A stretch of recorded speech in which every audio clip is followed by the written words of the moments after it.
చాలా బాగుందండి. తెలుగుదేశం పార్టీ చంద్రబాబు నాయుడు గారు ఆయన పరిపాలన చాలా బాగుంటుంది. మొదటి నుంచి అన్ని ప్రజల గురించి బాగా ఆలోచిస్తారు, ప్రజలకు ఉపయోగపడే పనులు చేస్తారు. అందుకనే ఆయన పరిపాలన అంటే మాకు చాలా బాగా ఇష్టం. అంటే ఆయన 4 సార్లు సీఎం అయ్యారండి. మరి 4 సార్లు కూడా అంటే ఇదే విధంగా పనిచేశారా ఇంతకు ముందు కూడా? చేశారండి, చేశారు, బాగా చేశారు. ఎందుకు ఇష్టం అసలు ఆయన పరిపాలన అంటే? ఆయన రోడ్లు వేయటం కానీ, పిల్లల భవిష్యత్తు గురించి, చదువుల గురించి కానీ, ఏదైనా సరే ప్రజలకు ఏది కావాలన్నా ఆయన చాలా నెమ్మదిగా ఉంటారు, పరిపాలన బాగా చేస్తారు.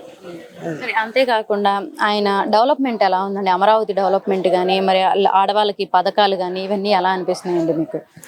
అమరావతి డెవలప్మెంట్ చాలా బాగుందండి. అన్ని కంపెనీలు వస్తాయి, వచ్చేటట్టు చేస్తున్నారు.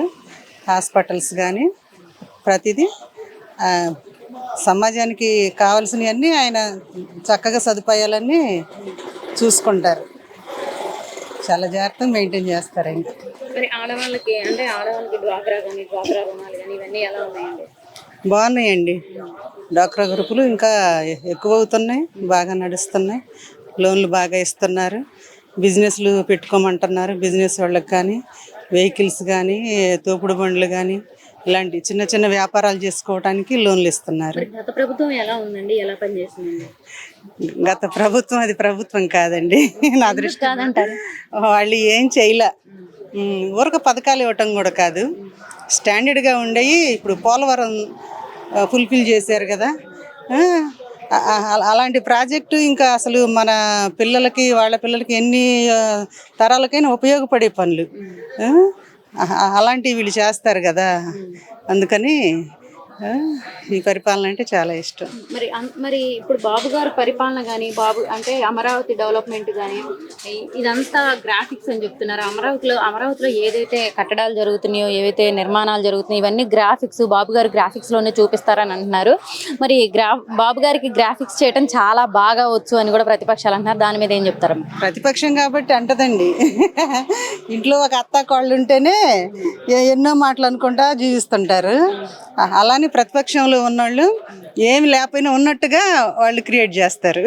అది అంతేగాని అమరావతిలో డెవలప్మెంట్ బాగా జరుగుతుంది. మా ఫ్రెండు సివిల్ ఇంజనీరు, ఆయన అక్కడే జాబు, చాలా బాగుంది పరిపాలన. మరి అంతేకాకుండా మొన్న జరిగిన మెగా డిఎస్సీలో అవకతవకలు జరిగినాయి అని చెప్పేసి కొంతమంది రోడ్లు ఎక్కడం జరిగింది.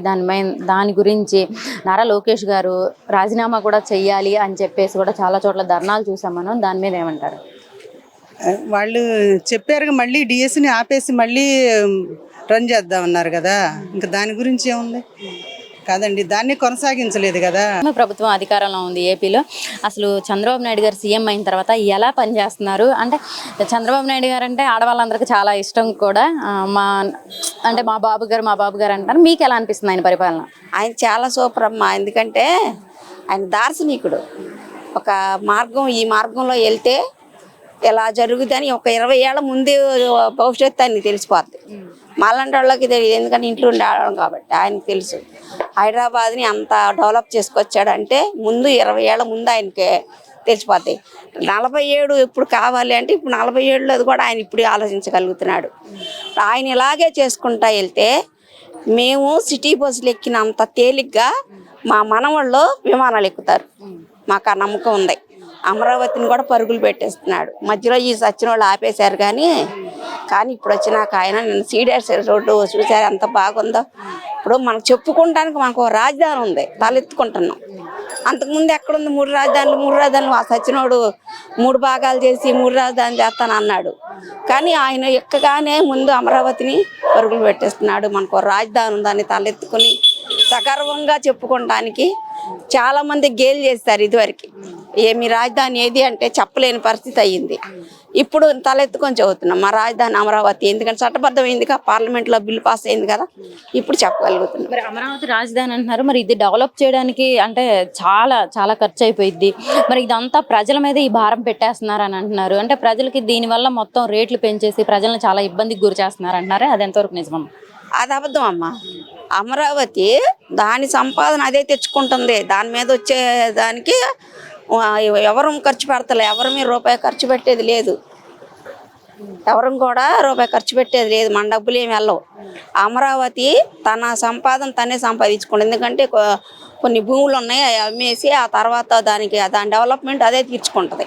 దాని అప్పు అదే తీర్చుకుంటుంది. అమరావతి రాజధాని చేసిన ఆ కొన్ని భూములు ఉన్నాయి, ఇంకా మిగిలి ఉన్నాయి.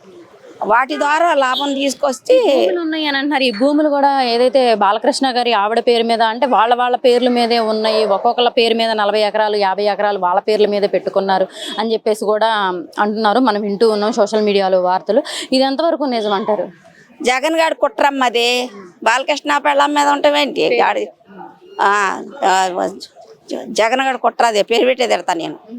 ఎందుకంటే అసలు అరాజకం చేశాడు. ఏం చేశాడు? ఎంత పరిపాలన చేశాడా? ఏమీ లేదు. ఎక్కడికి అందాయోళ్ళు ఎక్కువైపోయారు. మరి అసలు రోడ్ల మీద నడిచే పని లేదు.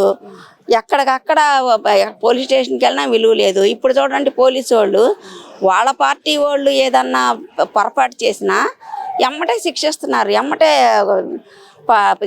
కేసు కట్టేస్తున్నారు, ఎఫ్ఐఆర్ చేస్తున్నారు, లోను పంపిస్తున్నారు. జగన్ ఆ పని చేయలే. వాళ్ళు ఎమ్మెల్సీ గారు అనంతబాబు గారు చంపేస్తే దళితుడిని ఆయన తీసుకెళ్ళి పూలరథాలతో ఊరేగించుకుంటూ తీసుకొచ్చి ఎమ్మడ పెట్టుకొని ఆయన సభల్లో కూర్చోబెట్టుకొని ఆయన ఇచ్చాడు.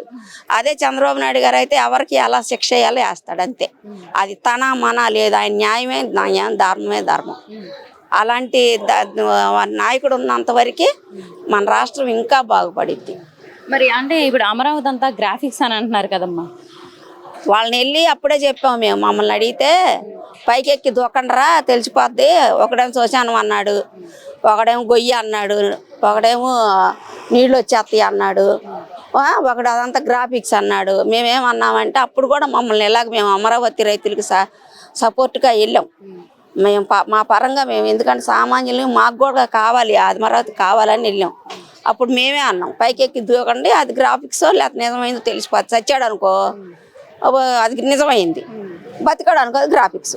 అది మేము అదే చెప్పేసాం.